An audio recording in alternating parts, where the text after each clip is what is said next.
की बहुत अच्छे कुछ फैसले होंगे करके, क्योंकि मुद्दे बहुत ज़्यादा थे। अब उसमें आपको पता होगा कि हमने एक स्पोर्ट्स यूनिवर्सिटी का मुद्दा यहाँ पर उठाए थे। हमने जब पिछले टाइम, सिर्फ मैंने ही नहीं, सारे आमदारों ने भी वो मुद्दा उठाया था कि औरंगाबाद में स्पोर्ट्स यूनिवर्सिटी होना चाहिए। तो उसमें जो जवाब लिख कर दिया गया है, उसमें जवाब के अंदर स्पोर्ट्स यूनिवर्सिटी का कहीं पर भी जिक्र ही नहीं है। उन्होंने जो स्पोर्ट्स कॉम्प्लेक्स बनाया जा रहा है चिकलठाना के अंदर, जवाब उसका दिए। सवाल था स्पोर्ट्स यूनिवर्सिटी करोड़ी के अंदर जो 150 एकड़ के अंदर बनाई जाने वाली है, तो जवाब क्या दिए कि हम चिकलठाने के अंदर स्पोर्ट्स कॉम्प्लेक्स जो बना रहे हैं करके। यानी कि अगर स्पोर्ट्स ऑफिसर को ये नहीं पता है कि यहाँ पर एक स्पोर्ट्स यूनिवर्सिटी आना है और स्पोर्ट्स यूनिवर्सिटी के ताल्लुक से क्या डेवलपमेंट हुआ है। मंत्री साहब का ये कहना है कि हमने आश्वासन दिया है, मुख्यमंत्री साहब से बात किए हैं, हमने स्पोर्ट्स मिनिस्टर को अनुरोध किया है कि वो यहाँ पर आए और देखें इसका स्पोर्ट्स यूनिवर्सिटी का किस तरह से क्या क्या फैसिलिटीज कर सकते हैं करके, लेकिन अभी तक कोई ठोस जवाब नहीं मिला है। अब ऐसे समय के ऊपर जहां पर एक स्पोर्ट्स यूनिवर्सिटी हमारे हाथ से राष्ट्रवादी कांग्रेस वाले, शिवसेना वाले, कांग्रेस वाले, ये सब है तो औरंगाबाद से पूना लेके चले जाते हैं, तो यहाँ की जनता और यहाँ की राजनीतिक पार्टियां सब खामोश बैठी रहती है। तो अब खबर ये आती है कि भारतीय जनता पार्टी वाले जो औरंगाबाद के लिए पिछले कई सालों से एक पिट लाइन की डिमांड कर रहे थे, वो पिट लाइन अब रेलवे जो मंत्री है दानवे साहब, वो उन्होंने अपने चुनावी क्षेत्र के अंदर, अब हम उनसे ये सवाल करना चाहते हैं कि दानवे साहब, आप देश के मंत्री है या जालना के मंत्री है? अगर जालना के मंत्री है तो आप अगले बार जो है वो आप खासदारकी का इलेक्शन ना लड़ते हुए महानगर पालिका का या नगर पालिका का एक कॉर्पोरेटर का आप इलेक्शन लड़ लीजिएगा। क्योंकि अगर विकास की बात होती है तो मराठवाड़ा की राजधानी औरंगाबाद है। जालना को ऑलरेडी एक ड्राई पोर्ट दे दिया गया है। अगर औरंगाबाद के अंदर पिट लाइन, और जब काम करना नहीं होता है तो उन्होंने कहा कि आपने जगह ढूंढ के दो। मैंने भागवत कराड़ को बोला है जगह ढूंढ के दो करके, तो मतलब जब काम करना नहीं होता है। अब मेरा ये सवाल है भारतीय जनता पार्टी वालों से कि आप इस बारे में क्या फैसला लेने वाले हैं। हम तो सिर्फ सवाल उठा सकते हैं, लेकिन आपको क्या सिर्फ औरंगाबाद का विकास इलेक्शन के वक्त में नजर आता है? औरंगाबाद में सिर्फ हम चुनाव लड़ने के लिए आएंगे, लोगों से वोट मांगेंगे, और विकास की जब बात आएंगी तो कोई पूना को लेकर चला जाएगा, कोई जालना को लेकर चला जाएगा। तो ये कब तक होता रहेगा? सर, एक सवाल। इलेक्शन कमिश्नर तरफ से महानगर पालिका की इलेक्शन की कुछ तैयारियां कुछ नजर आ रही है, आपको ऐसा लगता है? देखिए, अभी इसका फैसला तो जो है वो इलेक्शन कमीशन ही ले सकता है और सुप्रीम कोर्ट इसके अंदर दखल ले सकता है। हमें ऐसा लगता है कि सरकार कितनी भी कोशिश कर ले, इलेक्शन कमीशन और सुप्रीम कोर्ट के जो इंस्ट्रक्शंस है उस हिसाब से इलेक्शन अभी होना चाहिए, उसको आगे बढ़ा नहीं सकते। सर, जैसा कि आपने स्पोर्ट्स यूनिवर्सिटी के बारे में कहा, ऐसा आपको लग रहा है कि राज्य सरकार इसमें कुछ थोड़ा? देखिए, मैं राज्य सरकार से ज्यादा राज्य सरकार के जो प्रतिनिधि है यहाँ पर, शिवसेना के इतने सारे आमदार है, राष्ट्रवादी के इतने सारे आमदार है, भारतीय जनता पार्टी के आमदार है, इतनी बड़ी यहाँ पर उनके सत्ता थी। अब यहाँ पर आने के बावजूद भी अगर पिटलाइन आप जालना को लेकर चले जाए, हमने दानवे साहब को ये बताया था कि आप अगर वो पिटलाइन चिकलठाने के अंदर करते हैं तो चिकलठाना आपके ही चुनावी क्षेत्र के अंदर आता है, उसका फायदा औरंगाबाद को भी हुआ होता, और आप ये भी बोल सकते थे कि मैंने अपने चुनावी क्षेत्र के अंदर लेकर आया है करके। लेकिन जालना को लेकर जाना मेरे हिसाब से ये गलत फैसला है। ये पिटलाइन औरंगाबाद के अंदर ही होना चाहिए था, लेकिन दुर्भाग्यवश नेताओं की सोच बहुत छोटी है कि उनको ऐसा लगता है कि मैं अपने सिर्फ चुनावी क्षेत्र के बारे में बात करूंगा, बाकी के बारे में बात नहीं करूंगा। सर, लॉकडाउन के कोई चांसेस? मैं नहीं समझता हूं कि लॉकडाउन के कोई चांसेस नजर आएंगे करके, क्यों, और अगर कोई ऐसे चांसेस नजर भी आए तो दूसरों का तो पता नहीं है, हम उसका समर्थन नहीं करेंगे। हम किसी भी तरह का कोई लॉकडाउन का हम समर्थन नहीं करेंगे। जो आपको एहतियात करना है उतनी एहतियात करिएगा। दूसरा एक अहम मुद्दा जो है, आज महानगर पालिका औरंगाबाद की तरफ से GIS मैपिंग का उद्घाटन यहाँ पर पालक मंत्री के हाथ से किया गया।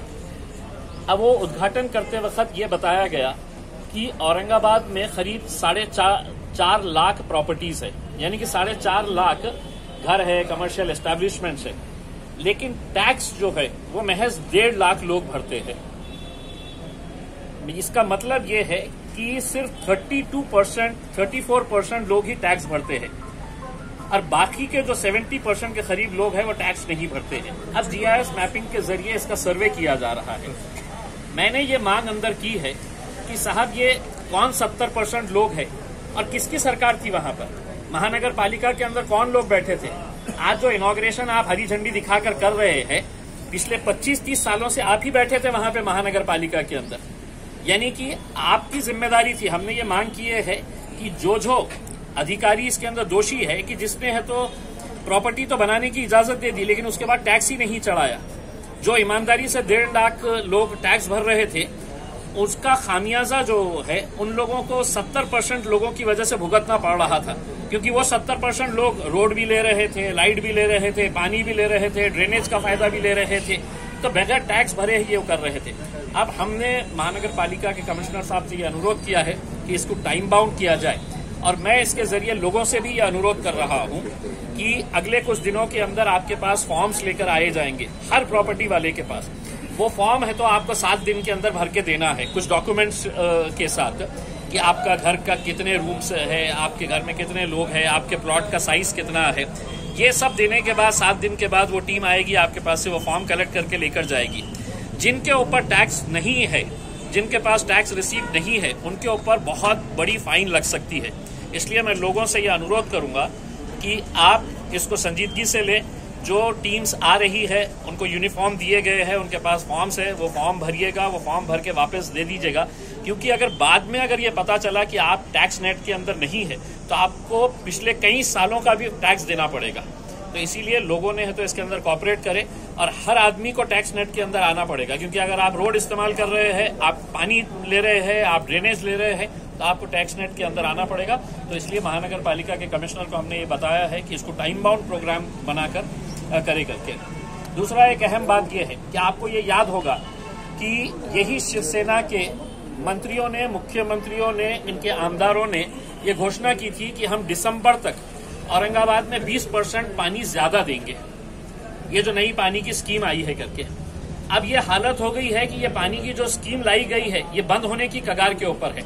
ठेकेदार बोल रहा है मैं काम नहीं करूंगा। हम उनसे ये पूछना चाह रहे हैं कि दिसंबर के अंदर जो 20% पानी ज्यादा देने की बात की गई थी उसका क्या हुआ है करके, इसका जवाब दे। अभी तक यही उसके अंदर उलझे हुए है कि पानी जायकवाड़ी से पहले लेके आना चाहिए या यहाँ पे पानी की टाकियां बनाना चाहिए। जिस तरीके से ये पानी का काम चल रहा है औरंगाबाद शहर के अंदर, मैं आपको दावे के साथ कह सकता हूं कि अगले 5 साल भी लग गए तो ये स्कीम कंप्लीट नहीं होगी। जिस तेजी के साथ और जिस दुश्वारियों के साथ ये काम वो लाया जा रहा है उसका, ऐसा होगा तो ये बिल्कुल पानी लोगों को मिलने वाला ही नहीं है। आपको सिर्फ झूठे आश्वासन देते रहेंगे। मुझे खुद याद है कि पालक मंत्री साहब ने खुद ने कहा था कि 20% हम औरंगाबाद के लोगों को दिसंबर 2021 तक है तो 20% एक्स्ट्रा पानी मिलेगा उसमें। तो ये सिर्फ लोगों को घुमाने जैसा कि टैक्स लगाना चाहिए, कई एरियो में जो है तो पानी नहीं है, ड्रेनेज लाइन नहीं है, और आप कह रहे हैं कि टैक्स ये जो गुंठेवारी के अंदर जो किया जा रहा है, गुंठेवारी के अंदर जितने फाइल्स आए हैं उसमें हमने ये क्या किया है कि जिस इलाके के अंदर गुंठेवारी का पैसा जमा किया गया है 32 करोड़ के करीब है तो महानगर पालिका को मिला है। अब उदाहरण के तौर के ऊपर बेरीबाग इलाका जो है वो पूरा गुंठेवारी के उसमें आ जाता है उसमें।